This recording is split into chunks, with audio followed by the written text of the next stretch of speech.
tell, then you see the road. I'm out to my soul into the size whenever the smoke clear out of my face and my picture perfect. Do it. All of that green together, the truth, yeah. Tell you the. Hello and welcome back, fellow anime lovers, to Cypherfics. I am delighted to have you join us once again in the world of fanfiction and fantasy. This is the third part of, What If Helluva Boss Meets Panty and Stocking with Garterbelt. Special note, this fanfic is written and a masterpiece of Zaru on FANFICTIONnet. Do check and support the author too. Now smash the like, share and subscribe button for more.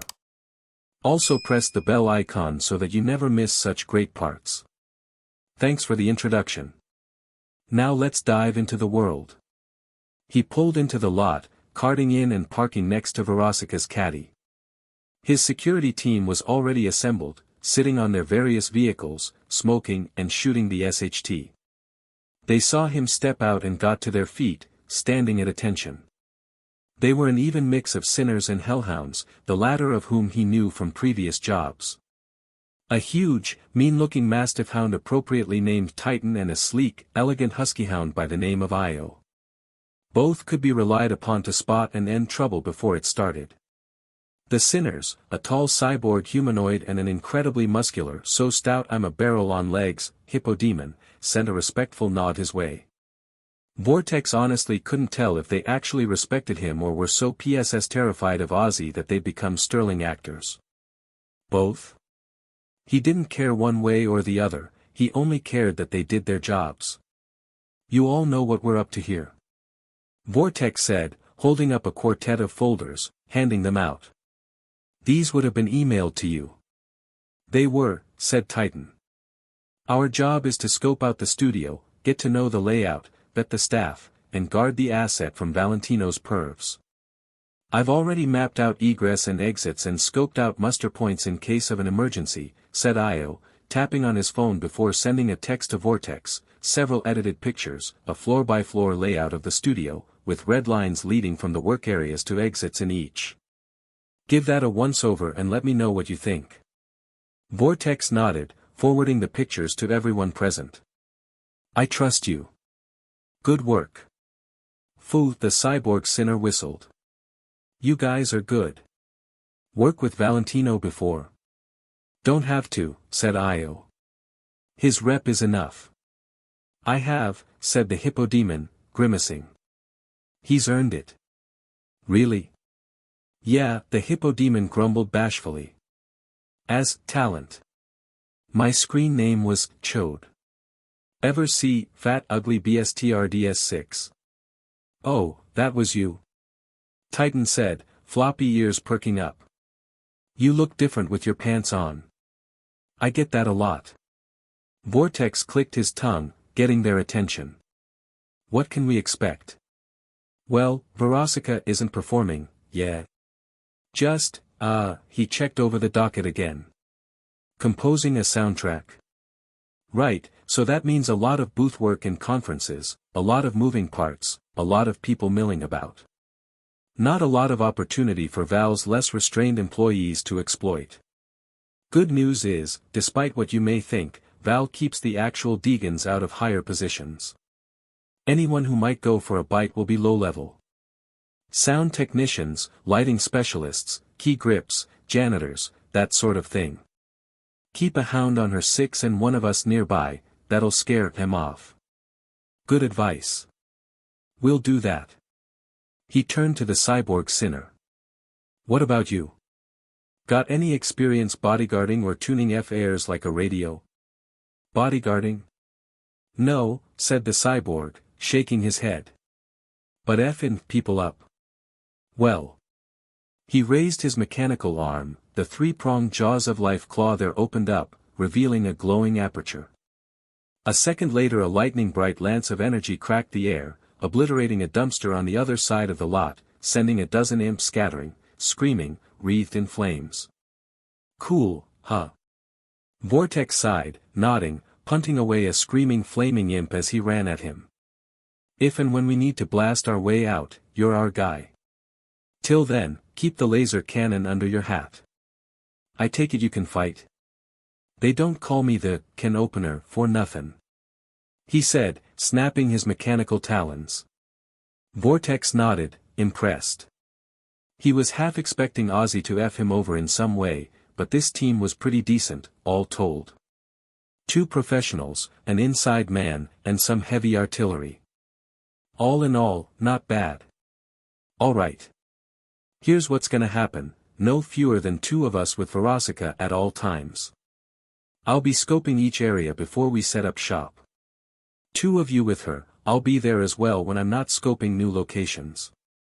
The other 2 conduct patrols and guard entrances. Everyone memorize the locations of exits. Teams will SWCH every 2 hours. Now, pair up. Chode, you go with Titan. Io, you and Can Opener stick close. Io, you keep a nose on things, Can Opener, keep an eye on him. If he gets a sniff of trouble, you get your cannon ready. Remember, even if we have to fight our way out one day, that don't mean the contract's off. We're here until the soundtrack is done. Understand? They all nodded, pairing up. One more thing, said Vortex. We're here to be bodyguards. We don't start trouble, we end it. So, everyone, play nice. There'll probably be all kinds of F-airs in there, so don't get riled. Stay frosty, be nice, until it's time to not be nice. Got it?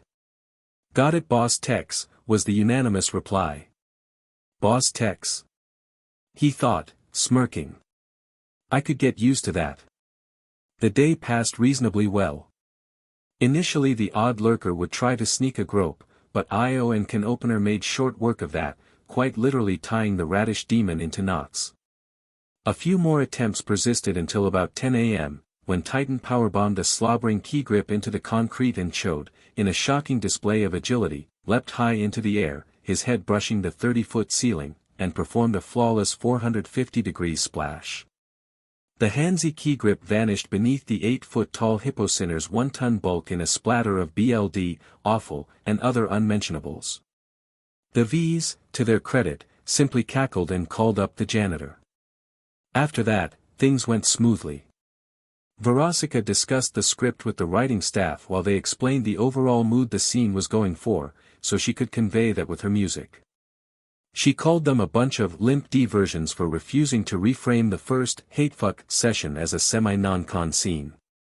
So, she's caught her CC Peach boss with his secretary, he's all trussed up in BDSM gear, and you're telling me she doesn't leave him tied up and grab the horse C-strap on? We think that if he's free, the hateful SXL tension between them will. Amateurs! She exclaimed, throwing up her hands. The hatefucking comes after. This is what turns the tension into SXL tension. He's already worked up. She's getting revenge. This is the trigger. Don't tell me my business, Faller, I've been tugging pricks since before you were a twinkle in a farmhand's eye. They ultimately deferred to her acumen. Next was the studio rendition, where she observed rough mock-ups of the scenes described. Full PNTRTN, of course. She seemed pleased with the choice of positions and accessories, as well as the order of events. Maybe you dipshits know what you're doing. After that, it was time to record. She set up her orchestra and handed out feelers for them to work with. The jam session seemed to be going well, with each of her musician friends adding and suggesting and building on the provided material, all the while discussing the tone they wanted to set for each scene. Vortex honestly didn't know why they wanted them on site for this bullshit. A doom call would do. He looked up and noticed the security camera dutifully sweeping the room. Ah! The V's wanted CCTV footage of Verosika prowling around their studio to leak ahead of time for free publicity. While he, himself, was under no direct orders to prevent such a thing, he knew that the media frenzy that would ensue would be a headache for Verosika, which would make it a double headache for him while she ranted at length about it with her usual vitriol. Better head that bullshit off at the pass. He headed for the door. I'm going to scope out the next floor. Huh? Verosika cocked her head. So soon? But we just got here. Just taking precautions, he said, turning back to her. Won't be more than half an hour. You'll be here when I get back. Please. The succubus pop star scoffed and waved him off, jabbing a thumb at her fellow musicians.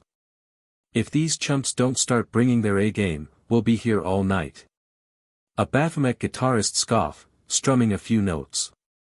If I gave you my A-game, I'd hear it on your next album, sickie. Eat SHT, Cole. You couldn't hit your girlfriend's G-spot, much less a G-chord. Vortex took his leave, walking down the hall. He sniffed the air, picking up the ever-so-faint smell of static, the hot dry air of computers, screens, and recording equipment. He keyed into a small, unassuming door. In the room was a wall of screens, each one occupied with what one might imagine would go on in a hell-infamous PWN studio. Sitting in front of the screens was a pale, wrinkled lump of a sinner, his eyes heavily bagged. The dude was built like a fiddler crab, with one preposterously over-muscled arm. Vortex suspected this wasn't just because he was a sinner. The security guard croaked. F off, growled Vortex. Yeah. He squeaked, scurrying out. Vortex sighed and leaned over the control console, sweeping off the lotion and box of tissues there. He reluctantly touched the keyboard, punching up the security files, locating the time-stamped recordings of where Verosika had been and deleting them. He looked at his hands and grimaced, desperately wanting a bottle of hand sanitizer. He'd have to grab some on the way home. Maybe he'd grab some eats for Eula and Brief. Even with the kids' help, Vortex didn't think she'd be in much of a mind to cook after then clean up. He moved to turn away when he saw it. Off in the corner, on one little screen, were three very familiar silhouettes. Overlords Vox, Velvet, and Valentino. They were talking to someone on a screen. A Zoom call. Who would Zoom call the V's? You either show up in person, show them that respect, or you F off. His curiosity piqued, he went back to the keyboard, selecting the feed and putting it on the main screen. Vortex smirked. Of course Valentino would have a mic on every security camera. People who walked into this studio tended to say and do things that would make for excellent blackmail later. He unmuted the feed. Felled my side of the bargain, said a horribly familiar voice. Now, what do you have for me? Overlord Vox stepped forward. I had my people go over all the footage in the area the portal was sighted. Judging from the location, we narrowed down the search pattern. And we got a positive ID on Corset. He landed in a park on the south side and ducked into an alleyway. After that, we lost track of him until he turned up in South Central PC, walking into a penthouse. Velvet? Overlord Velvet, an admittedly attractive but utterly unhinged doll demon, stepped forward. I had some of my more tech-savvy simps put together a facial recognition backdoor in all of our electronics. Combined with Voxy's surveillance network, we found out he's currently hunkered down in the Kame district. Communications suggest he's putting out feelers for talent. Talent? The voice said, a hopeful lilt in his voice. What kind of talent? PIs, bounty hunters, that sort of talent, said Vox, smirking. He's looking for someone while trying real hard not to be seen. So we reviewed the initial footage of his entry into hell. I see, the voice crooned, almost gleeful. Oh, as much as I enjoy edging, he took a breath before a growling snarl came, get the F on with it. Sheesh, calm down. Bringing it up now, the TV screen-faced demon muttered. Vox's screen face flickered, projecting an image into the air. Vortex couldn't quite make it out besides it being a skyline of the infernal city. Zoom and enhance. The hologram shifted, becoming a blob of pixels showing a glowing blob. The resolution improved, displaying a portal and two distinct blobs, shapes, exuding from it. Vortex felt his heart drop into his stomach with an icy splash. The resolution sharpened, clearly showing two distinct humanoid forms plummeting from the portal. This one here, that's Corset, said Valentino, pointing to the larger blue-gray figure, who appeared to be clutching his pages. He pointed to the other, smaller, very distinctly green and orange figure cartwheeling through the air. This one, though. We don't got a clue. Two, the voice said, his tone hushed and wondrous. Two came through the portal. I'd bet $1 to donut punchers that Greenie here is the guy what Corset's hiring gumshoes and hackshaws for, said Valentino, his voice taking on that characteristic oily tone he got when he knew he had something bloody and fresh.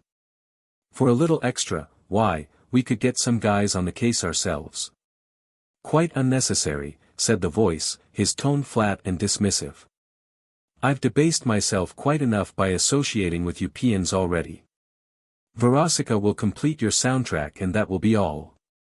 Understood? Sure thing, Ozzy. Valentino shrugged, not sounding the least bit surprised. Pleasure doing business with you. Ozzy. Asmodeus. So it was him who and if this corset guy was looking for brief.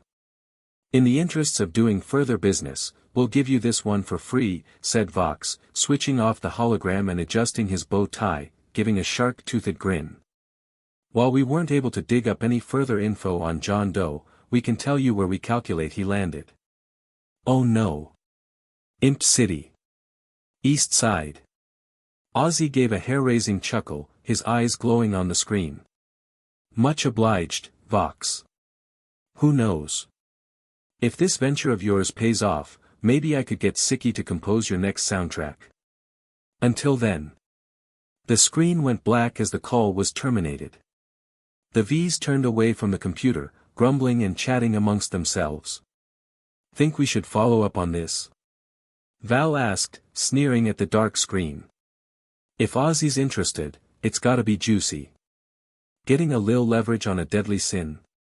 Such an opportunity doesn't come often. Learn to quit while you're ahead, Val, said Vox, shaking his head. We got what we wanted, let's leave it at that. And he's one of the original fallen angels. If he was just some normal overlord fine, but let's not poke the proverbial Giga C there. Scared Voxy? Valentino oiled. I got enough on my plate with the radio demon and his bullshit, Vox snarled. Going to war with a demon prince is a totally different ballgame. Isn't he confined to lust though? Can't get to us. Velvet chittered as she got her phone and made some pouty face and took a selfie. Doesn't mean he can't hire literal armies to come down on us. Vox got up, pacing off. He's lending us the top pop star in hell. So don't go digging. He hissed and Valentino chuckled darkly. Well, if you're so insistent, partner, the tall moth sinner replied.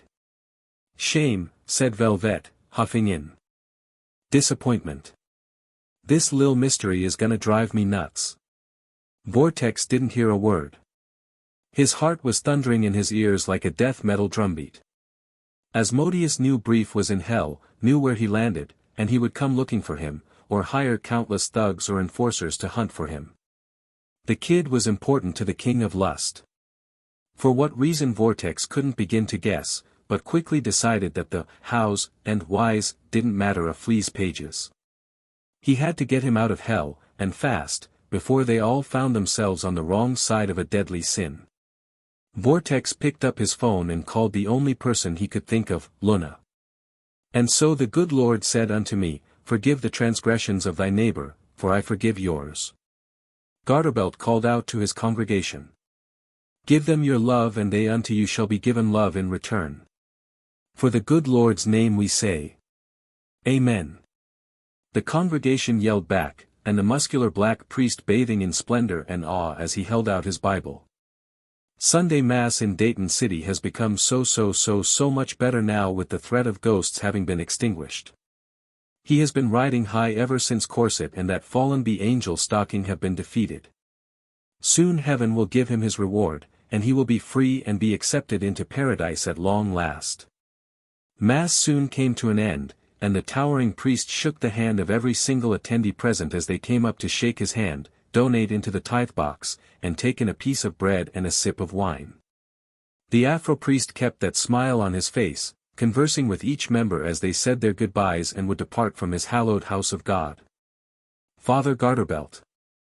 Father Garterbelt," chimed a pleasant voice as the man turned, smiling down at his assistant, Lil Johnny. The youth's shining white robes contrasted with his jet black hair and bright brown eyes pleasingly, stirring familiar feelings within the priest. He was carrying the tithe box in his slender arms, the generous offerings of change and cash heavy in the slender boy's arms. "That seems to be it for the donations today. Shall I deposit this in your office?" Yes, the innocent boy was, to use a certain whorish angel's vernacular, a fresh slice. Garterbelt smiled ear to ear and patted his head. "Of course, Lil Johnny. Take those to my office and wait for me there.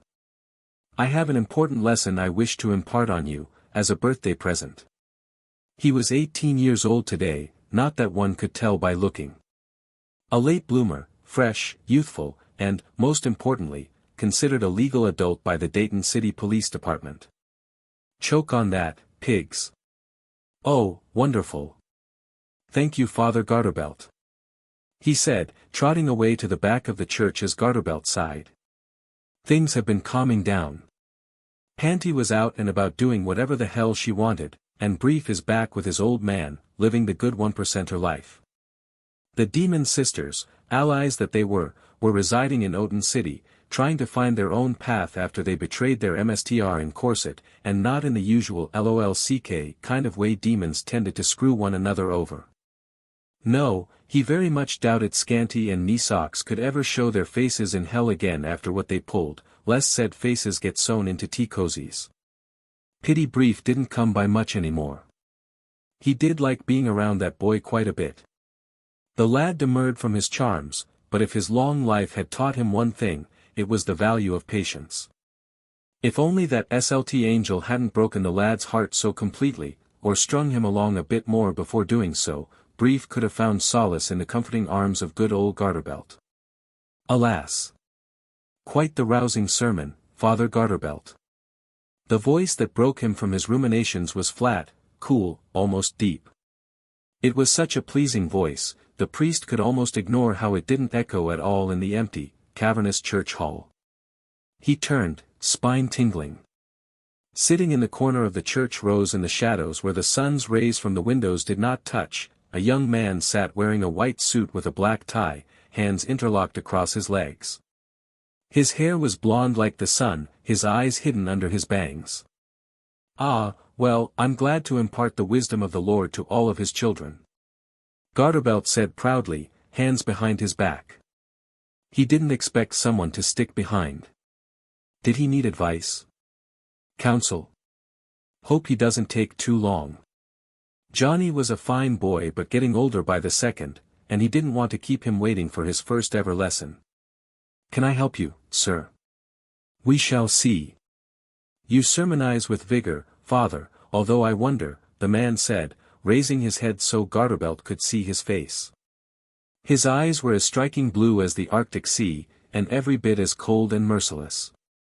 "If you practice what you preach in the name of the Heavenly Father. I paid my due diligence in becoming a priest, you know. It's not a title one fishes out of a cereal box." Garterbelt replied, somewhat irked. "So, how can I help you?" "Well, for starters I have some questions." The man rose from his seat and walked along the far aisle, staying within the shadows, not facing Garterbelt, but rather the painted glass windows depicting the crucifixion and the forlorn apostles. "For one, could you tell me how you became a priest? I am curious." Garterbelt said nothing, flinching as the man turned to face him, locking eyes with him. Why was he getting odes of nostalgia, of familiarity, looking into those ringed blue eyes of his?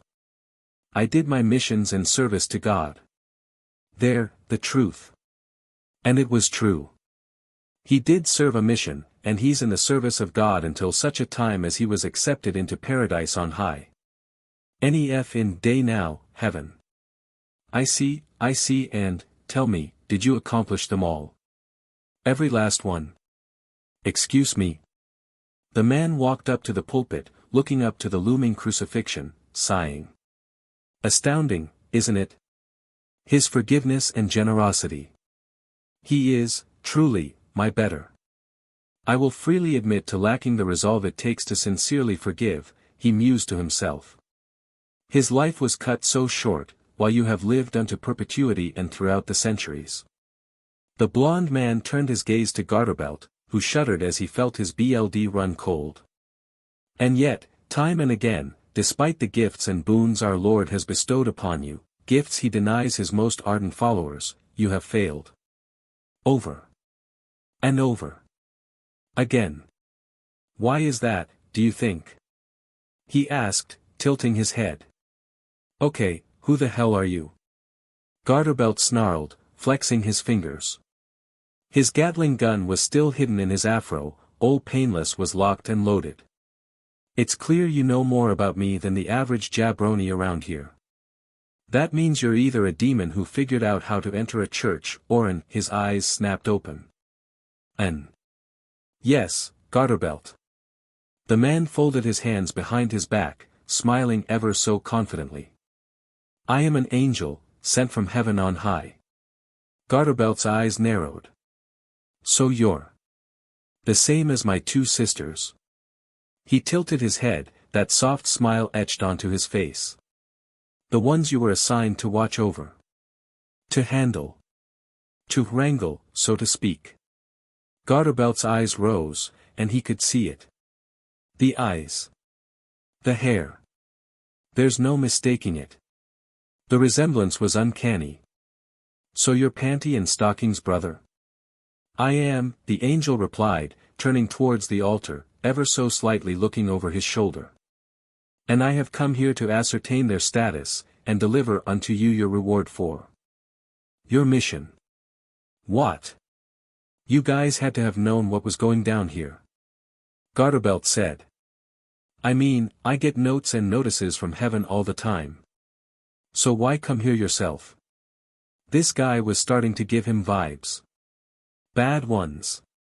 He'd dealt with angels before, specifically a dumb spoiled ware and sweets-obsessed betrayer. This guy, though this angel had a confidence about him that felt unnatural. The way he looked at him, it was with the same placid fascination one might spare a benign insect, or how one might peek in on the lives of paramecium through a microscope. They were, all of them, beneath him. Because I want to hear you justify your failure. Hear it from your lips, the angel replied. That I can better render your judgment. Judgment? For what? For what became of the two angels you were given as wards, Garterbelt, the angel answered. His voice was soft but Garterbelt could sense it. Feel it. The edges of the angel's true feeling sizzled at the borders of every word like acid. His tone and pitch hadn't changed one whit, but something in it rasped on his soul like a steel file. Wrath and fury. The priest gulped a bit, that pit of uneasiness churning as he felt the weight behind those sapphire eyes.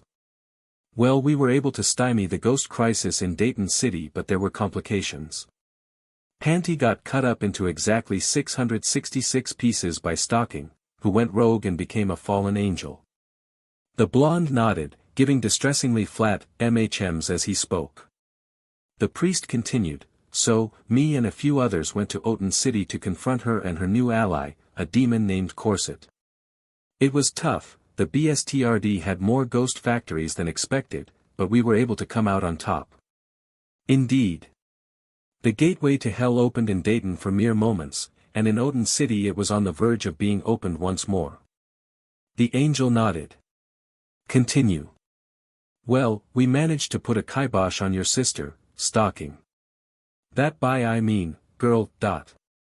He didn't want to insult the dead, even if Stocking was a royal pain in the ass capital BB. She became too obsessed with her desires. Earthly pleasures like sweets and SHT. She merged with hundreds of ghosts to become a giant demon construct. We had to get help to fight off their forces, but only when Panty was reconstituted could we beat her and Corset once and for all. Panty was cut up by Stocking's angelic weaponry. I see. She was then reassembled and reformed. Interesting. She was then able to go into combat against a ghost angel homunculus. The angel mused. Extraordinary. Before all of that, though, Garterbelt said, hoping to better make his case. We had to bust down every single ghost factory in the city. Hundreds of the FAs. Literally hundreds. Then, we had our climatic battle, and the situation was resolved. The end. It must have been very taxing, Garterbelt, doing this on your own. However did you manage?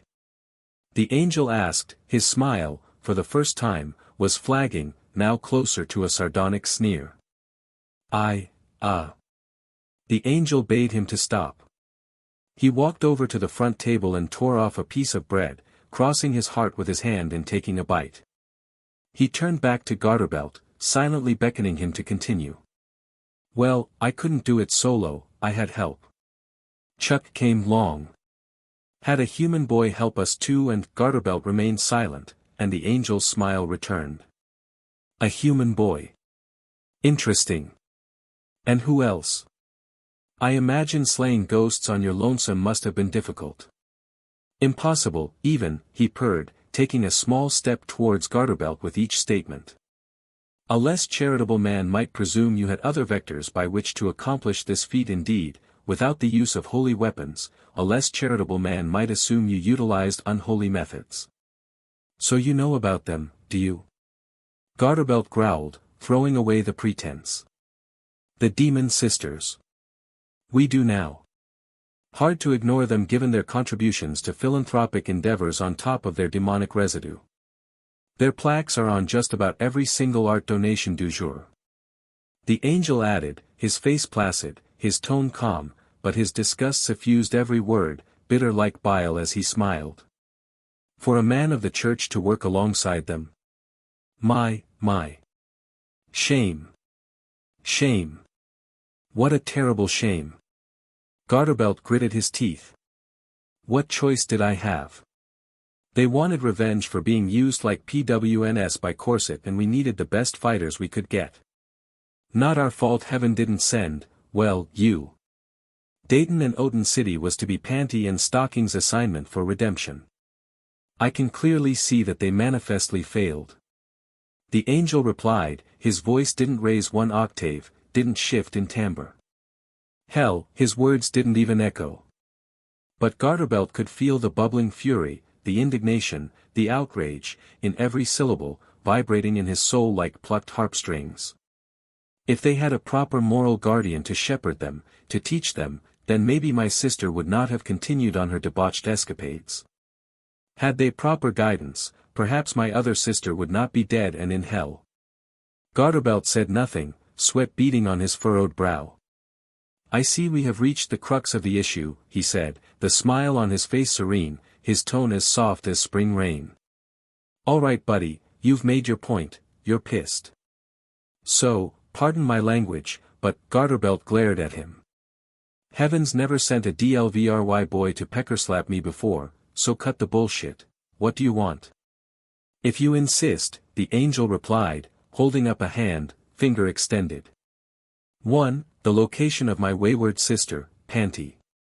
Hell if I know. She left this place a while back. Found her own apartment somewhere downtown. Garterbelt replied. She don't catch SHT, but she spreads more than her legs, why feel me? Follow the uptick in STDs, you'll find her eventually. How charming. The angel said, actually managing a small grimace, raising a second finger. 2. What of the sisters?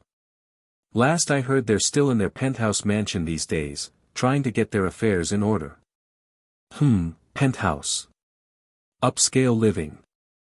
Those demons deserve, he paused, face unmoving but the air about him reeked of thunderstorms, of ozone. He raised a third finger. 3. The gate key into hell. Garterbelt recoiled as the angel smiled. A real smile. A particularly mirthless smile. Where is he? He is usually at the Rock Manor. He stopped coming by here the moment Panty moved out, so that's my best bet. The angel sighed through his nose, nodding. Penthouse. Downtown. And Rock Manor. He turned around. I suppose now is the time to decide if you are worthy of entering paradise. He reached for a small paper cup and scooped a ladle full of wine, pouring it. What's the saying among sinful youths these days? Take a shot. He downed the wine in a single gulp and turned to Garterbelt, smacking his lips. Buckfast tonic wine. Flat. You cheapskate. He crushed the paper cup with a sound not unlike breaking glass, the sharp crystal noise reverberating through Garterbelt's soul. The priest looked down at his hand, his body, as crystalline cracks spidered all over him as he shattered. Oh.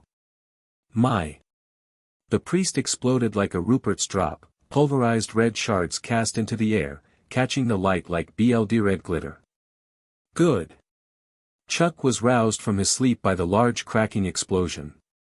He yelped, bashing his head against the table as he pitter-pattered across the empty, dusty attic of the church. Chuck, Chuck, Chuck. Standing before him was a blonde-haired man in a white suit, at his feet a pile of red, glittery dust. The green-skinned dog hid from sight, peeking through the cracks. Chuck. Who was this guy? What happened to Garterbelt? Then the dust whirled and flowed in the air, reforming into a humanoid form. Good. It began to reform. MYYYYY. Into Garterbelt, flesh and BLD once more. Oh. Well, we have our answer, the blond man said, blue-ringed eyes glaring down at the stunned priest. Despite all you have accomplished, with what you have done in the name of God, you are still denied entry into heaven. Garterbelt was looking at his hands, shaking like a leaf, his mouth agog. Chuck even saw this new guy's eyes. They were ringed sapphire blue. Just like Panty Stocking. Wait. An angel? When heaven sent anything at all, it usually sent it via a lightning bolt through his brainstem. What was an angel doing here? But how? Why? Garterbelt roared. Why do you curse me so? I did everything you asked of me. I looked after and played straight man for those be angels. I slayed enough ghosts to get a ghost Nuremberg trial. So why? The ever-loving F. He rose back up, glaring down at the smiling man. Does heaven deny me my paradise after thousands of years? Why? Because even with all the good you've done, even with the immortal body we have bestowed upon you for you to act in our service, you're still a depraved degenerate. You had such potential to change for the better, yet you squandered it. The man looked up at the priest, smiling, casting his gaze at the ceiling. Chuck felt greasy, unclean, as though the angel were looking at him right through the floorboards, even as he talked down to Garterbelt. All to fulfill your own prurient interests. You think you could get away indulging in your sins of the flesh? True, engaging in such acts with another man is a vice. Just another facet of lust. Forgivable. But gleefully soiling the innocence of youth? He clucked his tongue. As you were planning to do with that young Jonathan, who looks upon you with trust and seeks your guidance. As mortals say, that is a double whammy, Garterbelt. And the heavens wonder why hell is overpopulated. So. I wait till they're 18 at least. The angel fixed him with a flat stare. 17. You groom your young, pretty wards and pluck their innocence for your own gratification. The angel smiled as Garterbelt shook.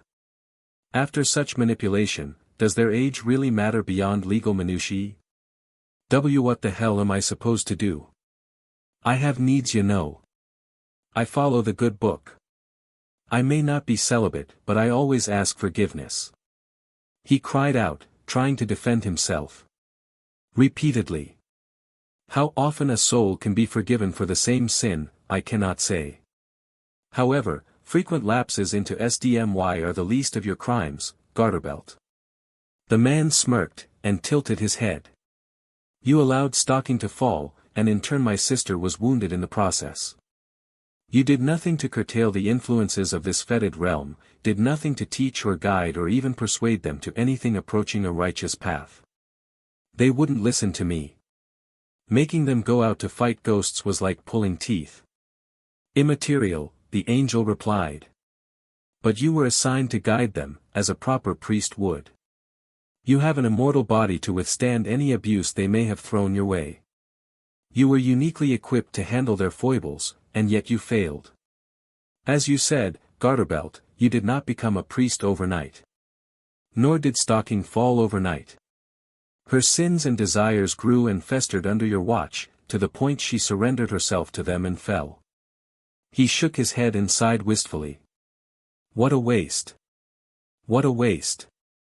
He raised his head. As for how you will be judged, Garterbelt, I would feel compelled to send you to hell, but honestly, that might just be a reward for one such as you. As for what you will get, well, I will get my ticket into heaven. I will have my rest. Garterbelt roared, pulling a rotary cannon from his afro and stripping his robes to reveal his lingerie, garterbelt, and stockings, leveling the Vulcan at the angel. Even if I have to drag you to St. Peter's Gate with a piece to your head, you will get absolutely nothing. The man sipped his wine as Garterbelt pulled the trigger. Garterbelt squeezed the trigger, choking smoke filling the air. Fire and smoke and dust filled the air as thousands of high-caliber bullets shredded the pulpit and altar. Brass casings tinkled as they fell like heavy rain on a tin roof. Chuck clasped his little black paws over his ears as the roar of the rotary cannon shook the building to its foundations. The ammo drum ran dry, old painless barrels spun as the nozzles glowed red. Garterbelt grit his teeth, letting off the trigger, standing in a pile of spent, smoking brass. Maybe that would let heaven know he meant business. Curtains of smoke and dust whirled about, slowly clearing, revealing a figure. Chuck and Garterbelt's jaws dropped. The angel stood, quite unharmed, his white suit pristine, not a mote of dust or smear of gunpowder upon it, the paper cup in one hand. In the other, or rather, balanced in a ball on the tip of his finger, were thousands of high-caliber bullets, crushed together like putty. Forever, the man said, his tone soft, cold, and eternal as the void of space. Garterbelt blinked as the figure seemed to be in two places at once. One, holding the ball of bullets a ways away, the other standing right before him, hand outstretched. The ball of bullets thudded to the ground as the other figure vanished. Repent. His hand set upon Garterbelt's chest, as though in a friendly pat. The priest was gone an instant later. The church hall was gutted by a gale-force wind as the front of the church exploded outwards, launching pulpits and pews and much of the floorboards far out into the cityscape. Chuck covered his eyes, seeing the man-sized trench dug the floor, crudely tracing Garterbelt's trajectory. He gulped and gazed down through the crack in the floor. The man's hand was glowing blue and white, arcing with power. He sighed in satisfaction and put his hands in his pockets, casually. I imagine he'll land outside of Dayton City at some point. Perhaps in the desert. He mused. Well, in either case, he's run just about dry of heaven's largesse. He'd better smarten up, and soon. The angel turned to leave before stopping, sidling over to the sacrament wine bowl, filled with fortified ripple, and scooped up a full cup and knocking it back. That's actually not bad. Father Garterbelt. Father Garterbelt, called out Lil Johnny. The blond man turned, still smiling that same smile. The green dog felt his guts clench with fear. Get out of here, kid. Make a like a tree and F off. Who are you? What happened here? Why are there shell casings on the ground? What happened to that Johnny said, looking nervous as the smiling man approached, hand outstretched. And patted the boy on the head. I apologize for the racket. I had some news to deliver and Father Garterbelt had to leave in a hurry.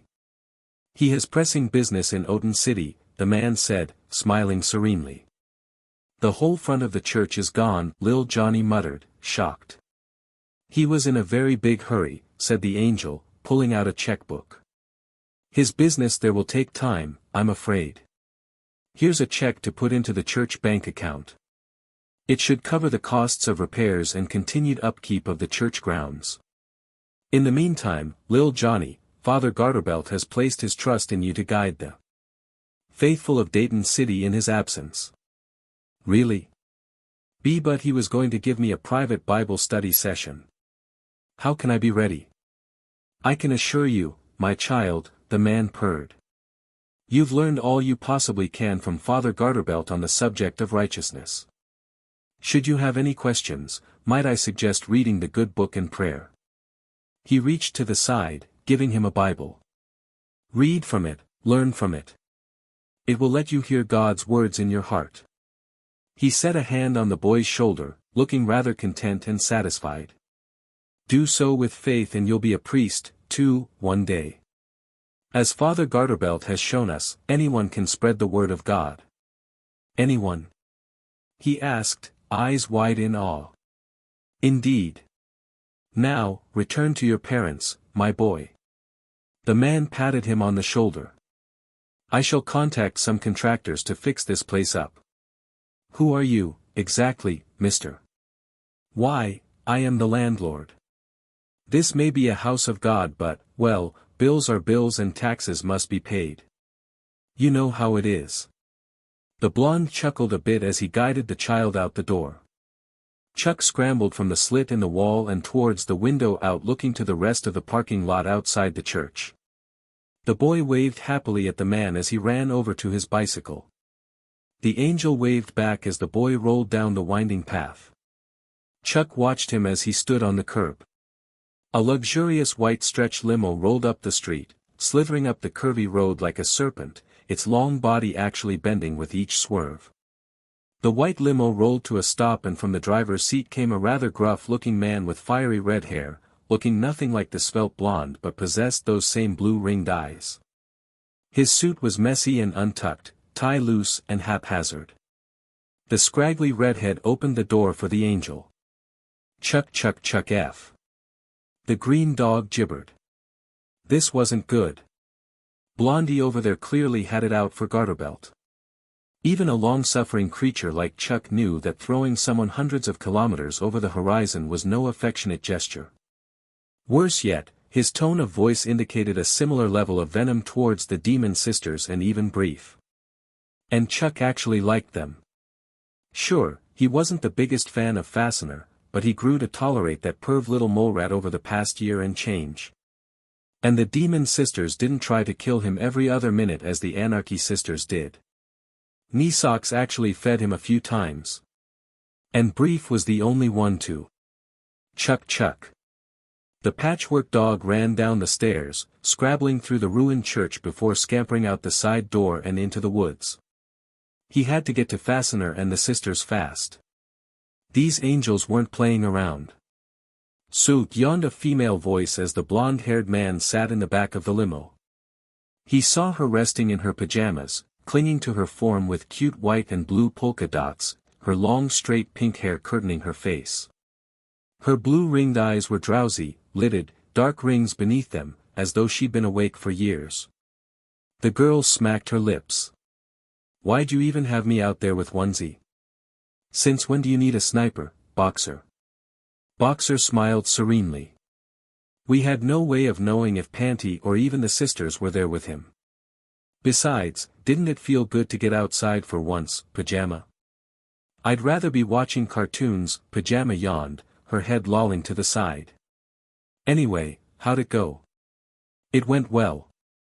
Garterbelt was given his proper sentence. He won't be returning to Dayton City anytime soon. Not while we are here conducting our business, Boxer said, leaning back, hands clasped upon his lap. You saw the whole thing through that scope of yours.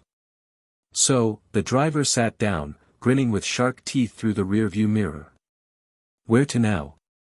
BR's still making arrangements to buy out spread leg towers. Very good, Beater. And what of lingerie? The blonde angel asked. Any luck with her trying to infiltrate the Rock Foundation? Moi, yawned Pajama, rubbing her bagged eyes. Not really. Yeah, trying to in Rock Manor's tough. Security beefed up in recent days, apparently. Her best shot is to work at the foundation and work her way up. Fast she can at least, Beater said, putting the limo in gear. One alike, just stop pussyfooting around and just barge on in. The hell's monkey is in there, and if that old fart thinks an army'll stop us, he's got another thing coming. Rock Manor and the Foundation HQ isn't going anywhere, Beater. Arthur Rock and his unholy sire won't dare to leave the city. They are too entrenched, Boxer replied, serenely. Our main objective for the moment is to bring our wayward sister back into the fold. Blee, Panty hate her. Pajama uttered. So loud. Panty got exiled from heaven from being as obstinate as can be, Stocking included. The driver said. You sure you can bring her back to our side, Boxer? She's our sister, one of the divine garments, Beater. The blond man reached over to a side cooler, opening it and bringing forth a simple water bottle. We are family after all. And, I know for certain Panty will join us. Heh, you always had a way with people, Boxer. That's why we're the best. Beater chuckled. So, where is she, then? Pajama turned over on the couch, burying her head in the pillow. I want a nap. Downtown, that's all I could glean. Worry not, she'll make herself known. Panty has never been the type to lay low. The angel from heaven, divine garment Boxer, smiled. Once she is back in the fold, we will destroy those infernal trespassers and then the hell's monkey will be our possession at long last. He said, proud as can be. And the white limousine, Eden, slithered down the road and got to the main highway. The next stop, Dayton City proper. Luna groaned, face down on her desk. She wanted to die. Not just from the absolutely heinous hangover. No, she'd stepped outside of her comfort zone, put herself out there and got out of control, hammered and did something. Said stuff. To someone. The saving grace of getting back out drunk had to be the fact that she couldn't remember much, if anything, of the prior night. She remembered coming to, surrounded by Vortex and his enviably robust girlfriend looming over her. There was someone else there, too. A sinner. A sinner? What was a sinner doing at a hound party? Whatever. The little weirdo's name was Rock. Apparently he was pretty cool for a faller. He seemed pretty cool, for an anxious, uptight dork, anyway. Fuzzy memories surfaced, half-forgotten pangs of sadness and despair, ruddy hot-blooded surges of lust. Luna had dreaded that she'd actually taken the gibbering red-haired faller to bed, but Nebula gently but firmly assured her she hadn't. Looking back on it, she believed her. Thinking back on Rock and his messy orange hair, his soft, tremulous voice, his pretty emerald eyes shuttered behind that ridiculous curly mop, the ambiguous number of heads that he had. Seriously, was it 3 or 1? She distinctly remembered both. Was he like a turtle or something? She wanted to throw up. Herp. No, wait. She was going to throw up. Luna gurgled and ran for the office bathroom, her meager breakfast rising up on a surge of weak coffee and bile. She grimaced, musing that the breakfast burrito didn't look much better now than it did when she ate it. She brushed her hair over her shoulder. A gentle hand patting her back, another tenderly holding her hair up. That's right, that sinner had actually held her hair back. Tried to comfort her. A muddy haze of his affirmations and good-natured advice bubbled to the surface of her recollection. He'd sat there and listened to her babble about, knowing how she got 30 to 40 beers in, her robust list of gripes and insecurities. She couldn't recall what, exactly, she had said in her stupor, but was absolutely sure that if word ever got out she would probably leap from the office window. If I never see that dork again, it'll be too soon. She thought, wiping her mouth and getting to her feet. Him and his stupid red hair and his cute freckles, stupid, dorky, adorable smile. Luna shook her head, banishing away the slowly collating image in her mind, none too crazy about the strange warm feeling blossoming in her chest. So what if he was kinda cute for a sinner? That wasn't saying much. Most of those freaks were gross animal people or absurdly proportioned mix-and-match monsters. If anything, Rock looked. Luna stopped mid-stride, her eyes wide with shock. The image in her mind slowly coalesced, clarifying into a stark, familiar visage. Familiar to her, anyway, given her line of work. She pulled back her hair, sniffing it. She hadn't had time to shower this morning, hoping she could get by on deodorant until the day's end. As such, the scents of that night were still on her. Beer, cigarettes, tacos, Eula's perfume and something. Something strange, alien, and utterly distinct in all of hell. No, she shook her head, brow creasing in concern. Maybe he was just fresh. Yeah. Really fresh. Like, literally fell in through their window, fresh. Yeah. But Luna knew better. She knew the difference between someone shaking off their mortal scent after passing through the veil and the real thing. The image in her mind cleared. Leaning over her, looking down on her as she sobbed in his lap, his pretty green eyes occasionally visible through his thick bangs, sitting next to her, smiling. The image was of a skinny, pale, nerdy, adorable human, she whispered. Rocks a human. In hell. What's a human doing in hell? What's a human doing in Vortex's guest room? Just then, her phone buzzed. It was Vortex. It read, "Hey Luna. We need to talk ASAP. Oh, SHT. Blitzo shuffled into the office, scowling. To say last night was a disaster would be like calling the Titanic a sailing mishap. His precious Looney out with her literal and figurative poonhound friends. Moxie and Millie being their sickening sweetheart selves. And the less said about the whole Stolas thing, the better. F***ing Stolas. He shoved open the door with a bang, surprised to see Luna already sitting behind the desk. He hadn't been expecting her to be at work at all after she'd failed to come home the other night. Not only was she at work, she was there before him. Since when did she get to work early? He looked over at the clock on the wall, it read 12 a.m. Oh.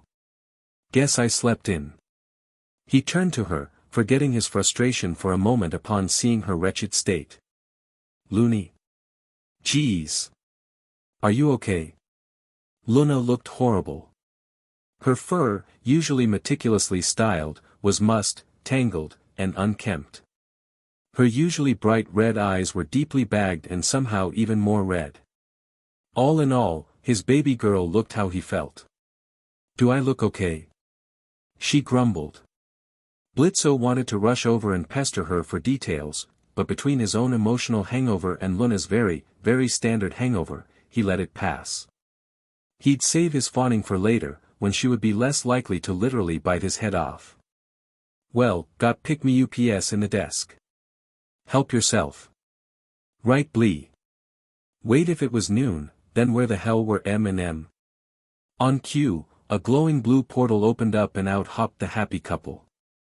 Moxie was polishing his pistols, looking supremely impressed with himself. Millie had an immense double-headed battle axe slung over her shoulder and a bloody burlap sack dragging behind her. One and done. Millie cheered. We're on a roll, Mox. Luna, you said you'd clean this up. Moxie groused, kicking at the treetop, taking up much of the officer, left there from yesterday's mission. Do you want squirrels?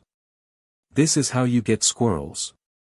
Choke on your wife's pee-pee, fatty, Luna gurgled, face down on the desk, flipping him the bird. I'm sick. Well, Moxie began to say. Sick of your SHT. Blitz. Millie cheered. You're here. You guys went on a mission without me. Blitzo cried, throwing his hands up. You were fast asleep when I woke up, Luna grumbled. Didn't want to wake ya. Opened up. She murmured, grabbing a bottle of pills from her desk and swallowing one down. That should help sober her up a little. You weren't here and weren't answering your phone, sir, Moxie grumbled, trying to shove the tree top back through the portal. We had a backlog, figured we'd thin it out. At least something's thinning out around here, muttered Luna, grabbing the grimoire, opening a portal under the treetop.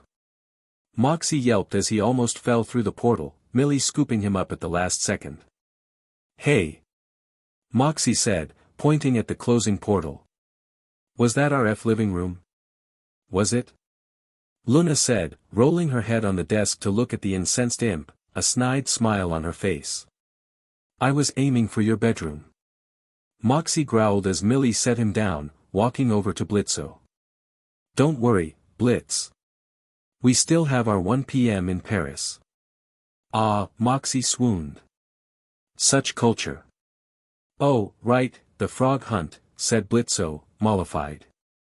That'll be a nice palate cleanser after. Do you want to talk about last night, sir? Moxie asked, somewhat concerned. Blitzo perked up, before glaring off to the side. God, last night. That can't have been. Shut the fuck up, Moxie. Well, we'd better prepare for Paris. Blitzo declared with an eager, sharp grin. The sooner they can move on from that shitfest the better. Brush up on your Francais and melt up the garlic butter, we's cookin' frog legs. Moxie nodded, heading for the armory. Ca rule, ma pool. I love it when you talk fancy, Mox, Millie giggled, following him. Ha! Blitzo turned to the tall, gaunt, blue incubus in a crisp suit standing next to him, jabbing a thumb at Moxie. Theater kid. Figures he'd no FREGAHSHITNUGGETS. Blitzo leapt back from the figure, pistol drawn. Where'd I come from? Luna's eyes went over to the towering incubus, who stood just outside the door with his hands clasped behind his back. Blitzo was on the money. No swears or euphemisms in that last sentence. Where did he come from? She shook her head, DMN hangover. Messing with her senses as she chugged from a water bottle that was half empty. I've been standing outside for several minutes, I heard talking so I walked on inside, the incubus replied, dryly. You would be Blitzo, I presume? The O is silent, but yes, growled Blitzo, not lowering his pistol. Who are you supposed to be, grins? The incubus polished his talons on his lapel, unbothered by the weapon leveled at him, silver hooks pulling his mouth into a permanent rictus grin. His red-ringed eyes made Luna grit her teeth on edge as she remained headfirst on the desk looking his way. Salutations, my good imp. My name is Corset. Normally, I am loath to associate with your ilk, but I find myself in need of your services. PSH what? Did some human not pull your tail and call you baby? He asked. That is weird. Not every day Luna can recall a hellborn coming by the office wanting a hit. Corset glared, the hooks pulling the corners of his mouth creaking like rusty springs as he attempted to frown. Not quite. You see, your organization has something of a reputation, one that has even reached my ears, and given your small number of employees, why I must find it commendable. Gonna have to stop you right there, Gimpy, Blitzo interrupted, holstering his pistol and looking at his watch. We're already full up on our schedule. Got places to be, people to kill, contracts to uphold, money to make. You know how it is. Money you say? The blue-skinned demon oiled, smirking as he simply reached into his pocket and throwing a handful of bills into the air. Blitzo let out an audible gasp and darted forward, his hands a blur as he snatched every last bill out of the air before they hit the ground. With equal speed, he shuffled them into a neat stack, flicking through the bills with his thumb, all $100 all bills. He grinned down at them, then frowned and looked up to Corset. The incubus raised a thin eyebrow in amusement as he had that smirk on his expression. All right then, you have my attention, muttered Blitzo, pocketing the stack. What's the take, Skeletor? I need you to find someone for me, said Corset, strolling about the office, inspecting the decor as Millie and Moxie, hearing the commotion from the armory, poked their heads into the main lobby, instantly noticing the towering blue-skinned demon. Your skills hunting humans will aid you greatly, indeed they are why I am here. Bear in mind, this individual is not human, though he will appear and act as one. He mused, looking into his hand and inspecting his talons. Sinner, huh? Blitzo rubbed his chin, unsure. Dunno, Chief, looks human ain't the same thing as is human. We specialize in. Other bounty hunters cannot be trusted with this one, you see, Corset interrupted. His disguise is exceedingly convincing. The temptation to take him for themselves and scam rich sinners is too great. You lot, on the other hand, I feel I can trust to execute your mission to my parameters. I have heard many a praise of IMP and their efficiency. Am I mistaken? Blitzo puffed out his chest, smirking at the compliment. Not at all. So, what's the skinny? This individual has something very important to me. An artifact, of sorts. I need it back, and intact. Corset checked for dust on molding on the wall, rubbing it between his fingers before turning back to Blitzo. Money is no object, consider the money I gave unto you a consultation fee. A mere fraction of what I can provide you should you complete this task. Blitzo grinned, rubbing his hands together. Well now, you're speaking my language. Okay. He clapped, looking up to the taller smiling demon as he leaned against the wall. What's this disguised dipshit look like? Corset chuckled airily, walking up to Blitzo, hand over the imp's head. Short, about 5 feet 6 inches. Slender in build. His skin is pale beige, with a light dusting of freckles upon his cheeks. Hair is orange-red, curly, and unkempt like a mop, with heavy bangs obscuring his eyes, which are emerald green. Last I saw him he was wearing headphones and a grimy green jumpsuit, but he may have changed since then. Is this sufficient? Sounds detailed. Moxie mused aloud. Must have spurned him or something, Millie mused. Luna was deadly silent, eyes wide as she sat back up, looking at Corset. Blitzo was scribbling on a notepad, rendering a crude stick figure with labels reading, short, wimp, ginger, dumb hair, stupid cloths, trans and headphones. Gotcha. A demon that human-looking will be a cinch to track down. Alright, so, what's your style?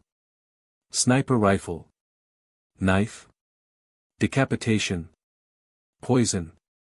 Torture? We've got a deal going on dismemberment. And a super discount on hanging, since it's super cheap by the way, he whispered to himself before his eyes lit up with excitement. Oh.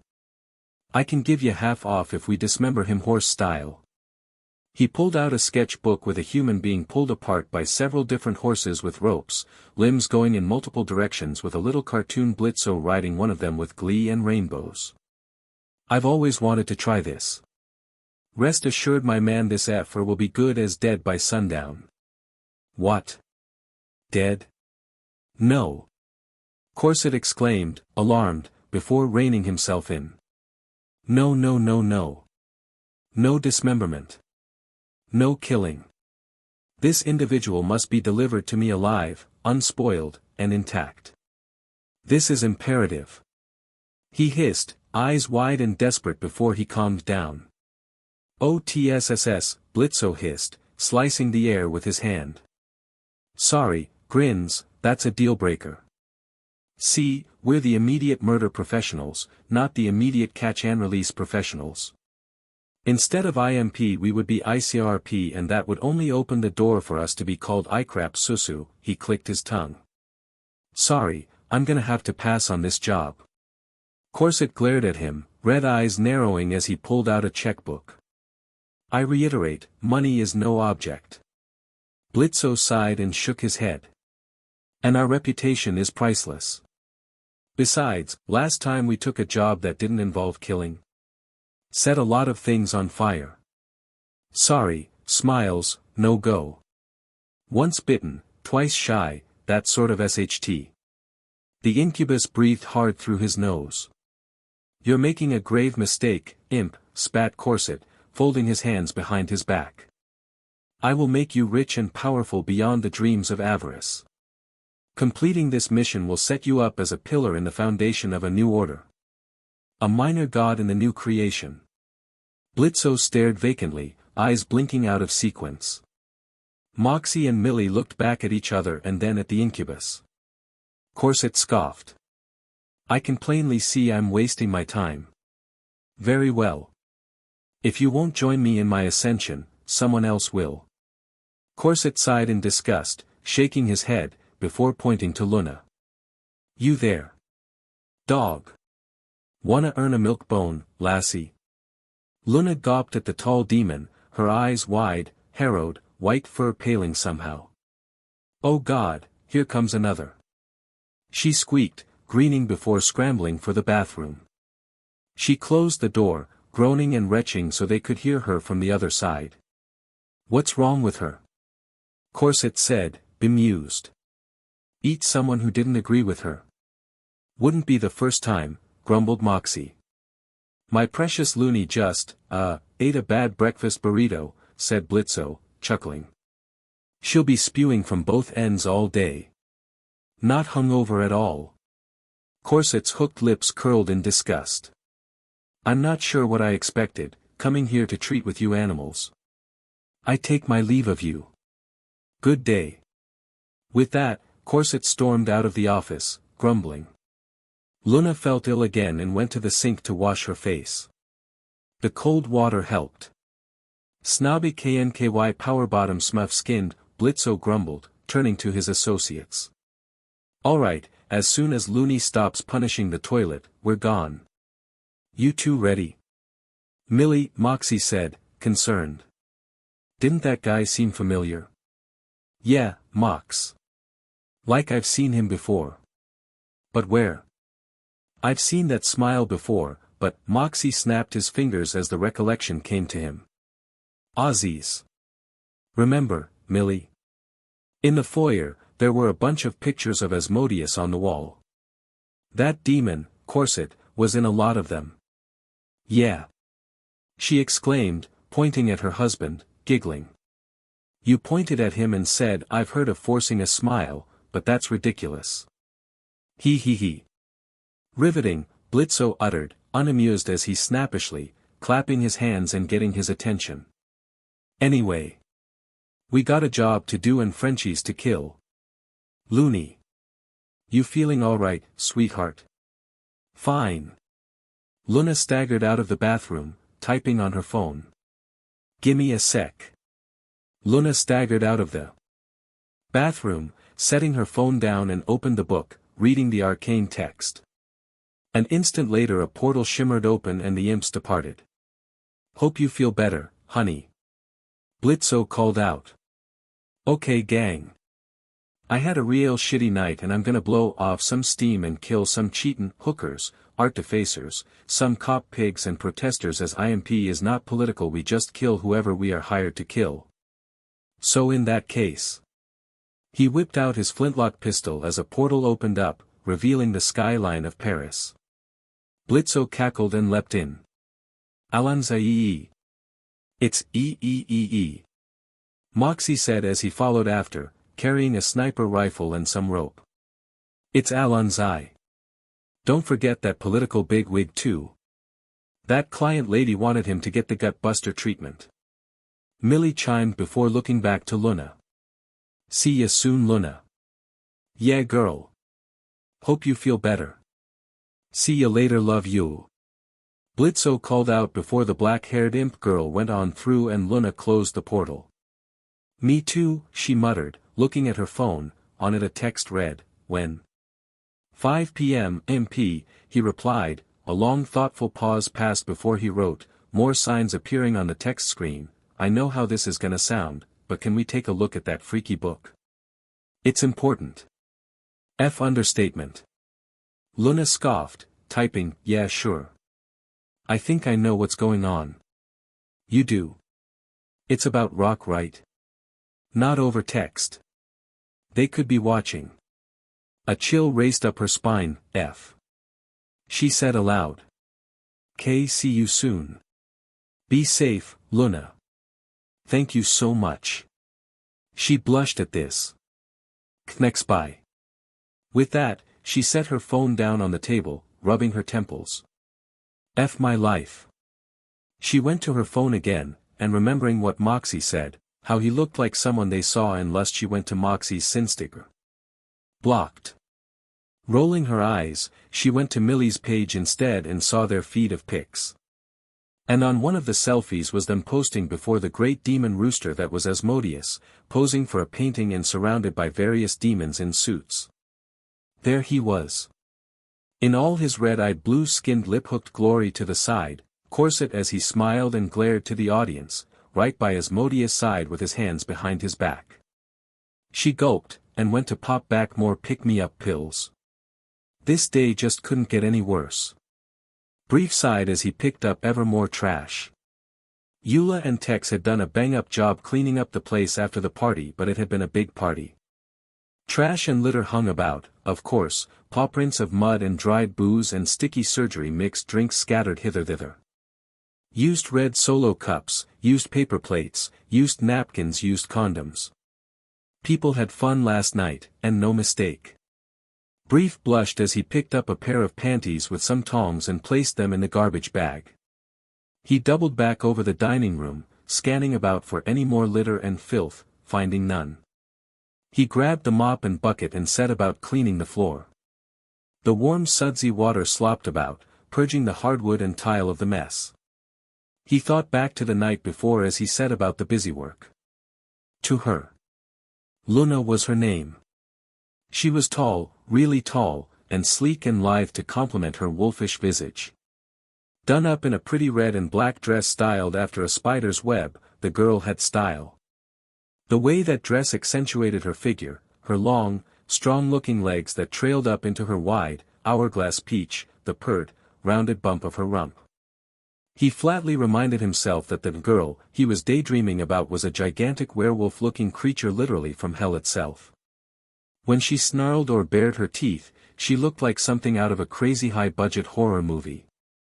Her fearsome stature and visage was suffused with a savage, predatory elegance that had enthralled humanity since time immemorial. He felt that wary admiration his primitive ancestors held for their fellow predators, for the wolf, as they sat about their campfires, conjuring stories that would become religions. In this sense, Brief would admit he found her oddly appealing. Oh cripes, Brief thought to himself. Am I a furry now or something? Her long, flowing silver hair, her elegant snout, her big red eyes wet and shining with tears. Vulnerability flowed off her in waves, sadness and self-loathing he couldn't help but sympathize with.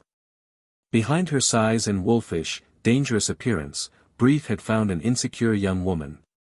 Someone who avoided hectic social situations, someone brimming with anxiety and self-doubt. Someone with an unhappy love life and a tense family situation. Someone like him. In her inebriation, she had clung to the basic decency he had shown her, spewing her garbled, semi-coherent hang-ups on him, her breath sour with booze and bile. Brief had consoled her, talked to her, withstood her fluctuating mood and stomach. More times than he could count, he'd held her hair back as she punished the toilet, her stomach diligently refilled with water by a concerned Brief. After a while it seemed like all he was doing was filling a leaky tank, but with each evacuation she got more and more stable. Kind of. Brief never claimed to be an expert on human physiology, much less that of hellhounds, but even his amateur understanding of the metabolic system told him that Luna's BLD must have had the alcohol content of a fine scotch. How was she still alive? Her persisting inebriation notwithstanding, she was nice most of the time. Sure, there was the odd snap and growled insult when she imagined she was being patronized, but these would always be followed by apologies and self-castigations. This girl was tsundere on a level that needed to be seen to be believed. As time went on she probed and prodded and asked after his story, which he obliged with some pointed omissions and creative retellings. She'd mistaken him for a sinner, after all, and he was in no hurry to correct her. As he spoke he recalled feeling lighter. Better. Of course, the state she was in, he may as well have been talking like an adult from Charlie Brown. Still, it felt good to confess his sins, get it off his chest. The reason I was up on that roof was. Brief felt a cold surge of guilt, revulsion, self-loathing. No. No, he wouldn't be thinking about that. Filling his head with that. He'd explode. He just had to think about something else. His lamentably predictable teenage nerd mind offered a distraction, you couldn't tell by looking at her, since she's so long and tall and fluffy they just sorta blend in. But on a human-sized girl? DS, definitely. Brief's cheeks burned red as he thought back to that particular part of the night, when she had toppled over on top of him. They'd been so soft, but firm and pliable, and warm. Warm and fluffy and welcoming as they enveloped his face, the steady thud of her heart pulsing through them. How his hands had sunken into them as he pushed her off him, those little lumps between his fingers hardening as she responded to his touch. Her wide peach straddling his, an unmistakable heat growing on his lap as she. Brief felt his body react and shook his head, pale face afire, pushing the memories out of his mind. What was this place doing to him? Was it like the warp or something? Slowly corrupting him the longer he stayed? He had to get out of here. Brief, honey. Nebula called out from the other room, walking in. How's the dining room coming? Dining room? Oh, right. Brief looked about, seeing the large sudsy puddle he'd spread about while lost in thought. Nebula, wait. I haven't, he turned. To move, feeling his feet fly out from under him on a soapy sheen. Whoa. He braced for impact on the hardwood floor, his eyes squeezed shut. When no impact came, he opened his eyes to find himself dangling over the floor, his breathe waist clutched in Nebula's melon-sized fist. She had sped over. How can someone so big move so fast? And was holding him out as though he were a spaghetti string handbag, his 140-odd pounds apparently no more burden to her as a chihuahua. Honey, she said, warm amusement in her deep, feminine voice. Don'tcha know you gotta mop up an area before moving on? Yes, sorry, he said, sheepishly. I just sorta spaced out. Wherever you went, baby, they must have some good pictures, she said, chuckling, pointing at her face. You're red as a imp's backside. Brief blushed deeper with embarrassment, trying to stammer out a response before she walked them over to a dry patch and set him down. Don't worry about it, she said, tousling his hair, winking. I understand. She's very pretty. Can we not talk about this, please? Brief grumbled. All right. She said, pointing to the stairs. I'll be upstairs picking up. When you're done down here, give the upstairs rooms and hall a swish and come on back down, should have lunch ready by then. Okay, will do, he said, before belatedly adding. Thanks for the catch. I've avoided bad things happening to my ass since I got here, I'd hate to ruin that streak. She laughed aloud at this, patting his shoulder. Anytime, honey. With that she set off, Brief watching her go. Like someone put jeans on one of those prize-winning pumpkins you see at a county fair. No. Stop. Bad thoughts. Double GS, easy, shut up, Brief. Just clean the DMN floor. The cleanup went on without issue and soon the house was polished to a mirror shine. He sat at the table opposite Nebula, a robustly crafted double-decker sandwich on the plate before him. He picked up the sandwich and took a bite. The crunchy lettuce and juicy tomato played well with the tangy sourdough, sharp cheddar, and tender, seasoned meat. What kind of meat, Brief couldn't say, but as a kid from a wealthy family his broad palate compared it favorably to smoked beef tongue. Whatever it was delicious. He polished off half the sandwich in short order, chasing it down with a sweet, bubbly, fizz-jizz cola. He grimaced at the name and the unsubtle toothy smile on the nightmarish clown mascot leering from the can. From the taste he was reasonably sure that the name was just that, a name. Fairly sure. Like, say, 60% sure. He took another sip. 65%. Worked up an appetite, hun. Nebula said from across the table. I guess so, said Brief, starting on the other half. It's really good, thank you. You're some cook. She laughed and patted her belly. You don't fill out like this by being a bad one. Besides, if you want to learn how to make people want to eat, till they pop, you gotta go to Gluttony. The treats they have down there. Phoo. Even a twig like you would fill out after a week. That sounds like fun. Brief was quiet for a moment. What is it, hun? Just, Brief sighed, gesturing at everything around him. This is hell. This? I mean, there are monsters and stuff running around, but this place seems normal. I mean, it just seems like a big weird city. Sure, there's garbage everywhere and rapists running about, but there's also places like this. People like you and Mr. Vortex. Nice people. Good people.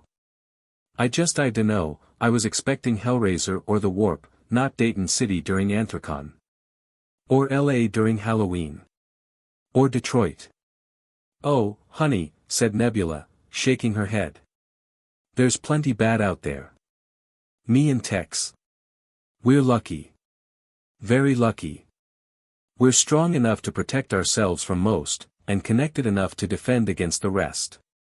Down here, only power and force is respected, either your own or that of someone who owes you. Vortex tells me that on Earth you have laws and protections and such, where people don't victimize one another just because they can. It sounds nice. Peaceful. I wouldn't exactly call Dayton City peaceful, grumbled Brief, before sighing. I guess you're right, though. Thank you, Nebula, really. Without you and Mr. Vortex, I don't know what I'd do. Die, probably, said Nebula, disconcertingly blasé, the boy wincing at that. And don't you fret, Brief, we'll keep you safe until we can get you home. My man works with Asmodeus, that means he can sniff up a way to the human world easy as that. She had a wide smile on her face, big and welcoming much like the plump hellhound. You're welcome here for as long that takes. Brief wanted to cry, felt like he should cry. But he couldn't. Something was stopping him, a cold, numb plug deep in his heart choking any attempt at release. All this was so much. His life was hardly normal before, but this? He was in hell. Hell itself. And yet only here, now, with these strangers, these hellhounds, did he feel wanted? Cared for. What did he have back on Earth? A contemptuous father. A perv priest. A pair of chilly demon sisters. Her. The angel who broke his heart. Brief was jolted from his spiraling thoughts by a loud bang as the door flew open. The sound of heavy footsteps and scrabbling claws underscoring a deep, booming voice. Nebula. Brief. It was Vortex, his usually calm, even voice harried, urgency bordering on panic clear at the edges of his words. You here? Babe? Vortex. Nebula said, getting to her feet, worry clear on her face. In the dining room. Baby, what's wrong? You sound. Vortex hurried into the dining room, his hackles raised and eyes wide. He took his girlfriend in a tight, protective hug. He looked over her shoulder at Brief, relief clear in his eyes. We're leaving. Right now. The garish lights of Gluttony's capital lit up the sky. Countless, endless parties and celebrations of bottomless indulgence formed the background noise of the realm. A tall, slender figure stepped out onto the wide, furnished balcony hanging off the side of an immense hive-like palace. She walked along the balcony towards the edge, walking over the shimmering air above a roiling pool of glowing lava. Queen Beelzebub sighed as she leaned over the railing, gazing out into her domain, a small smile on her face. Hedonism and indulgence electrified the air, suffusing her with a steady flood of delectable sin. Her people were thanking their queen for her most recent and stunning victory. She cast her gaze out at the city, grimacing slightly at the various scars and ruins caused by Gluttony's most recent and most certainly uninvited guest. The creature had been enormous, a skyscraper-sized bulbous mass of black and orange flesh, wrapped in glowing garments and festooned with tiny shining wings. Its body terminated in a rounded protrusion on which was what could charitably be called its face, two vacuous orange eyes that glowed from within and a massive serrated maw. It had opened its mouth and, with an immensely powerful, arcane vortex, began to devour every sweet, cake, and candy gluttony had to offer. Even consumed confection was not safe from the magical maelstrom, hauling any citizen of gluttony with a sweet in their belly screaming through the air, tumbling into the thing's gaping orange gullet. The beast was unlike anything gluttony had ever known. Or rather, unlike anything its people had ever seen. Bee smirked. She prided herself on being friendly and approachable to her subjects despite her phenomenal power and influence. Partially this was due to her naturally affable nature, but also the fact that only when comfortable, at ease, and complacent does one indulge in her art, her source, her sin. It wouldn't do for her subjects to see her true form, a queen of hell truly unleashed, too often, lest the fact of their insignificance put a damper on their consumption. Most other sins would have allowed the beast to run rampant, content to let their underlings handle the situation however long that would take. It just wasn't proper for one of the 7 to handle things themselves, to dirty their hands with grunt work. Hell, Satan probably would have grabbed the popcorn and watched the devastation unfold, and Belphegor couldn't be arsed. But she wasn't like the others, concerned with reputation and maintaining a decorous facade. She wasn't putting up a front or playing her part, she simply didn't care from whence her sin flowed, only that it flowed as much and as wantonly as possible. And this bee was pinching the hose. No one wants to party in a ruined city. Or, she supposed, get eaten and die. Someone had to do something to punt this vibe-killing cuz to the curb. So, she did. Beelzebub never considered herself much of a fighter, that was Satan's thing, but one doesn't survive the heavenly boogaloo against archangels by being a bee. And a bee that bee was. As soon as the regent of gluttony slipped into a roomier, more comfortable form inasmuch a 50-story tall insectoid canine could be considered roomy, that tiger ice cream colored cow folded like origami. Bee had gotten tougher things stuck in her teeth at a barbecue. The threat dealt with and order restored, the queen of consumption had unleashed a triumphant howl, the sheer power of her gargantuan voice atomizing windows and eardrums for miles around. Her command echoed in the souls of every being in the realm, let's F in PARTYYYY. And so they did, grateful to their queen for her timely intervention, thanking her with ostentatious displays of consumption and indulgence. Delicious. Still her victory left a sour taste in her mouth that no deluge of excess could wash away. The intruder, the interloper was different. Once she'd cooled off from her city-munching candy bender, she'd reverted back to what was, apparently, her true form. A true form that alluded to something going down. Something bad. The bee was stubborn though. Not even Old Testament hell's most creative incentives could pry the deets from her. Bee actually seemed to enjoy it. Gross. If one good thing came from Lucy's restructuring from Odie Hell to his new, ironic, hell paradigm, it was that she didn't have to deal with tormenting the harder mommy types. Almost took the fun out of it. Almost. So now, Bee was exercising a different form of coercion, one she was sure would eventually break this uppity MSCST. 1Q, her watch buzzed, 1 hour had elapsed. Time to go check on our guest, she sang, turning away from her capital and skipping back indoors. She took her time descending the expanse of her palace, sampling the various delectable treats her servants offered her on ornate platters as she passed. She took one of each, devouring the rest, the spared samples hovering in the air around her until she was trailing a veritable cloud of confectionery of every possible description, sucking her fingers clean as she did. Once in the bowels of her palace, Bee came to a stop outside a heavily plated door festooned with all the blessings and sigils available to one such as herself, which is to say pert near all of them. With a gesture, the heavy door to the dungeon swung open, revealing a dark, dank cell. There, chained to the floor, illuminated by the light from the hall, was what looked to be a appealing human woman. Looked to be. So alright folks, that's all for today. Stay tuned for part 4. Do subscribe, like and share for more such videos. Also check out the story and author Zaru on FANFICTIONnet. Press the bell icon to be notified first on release. See you in the next video, till then goodbye.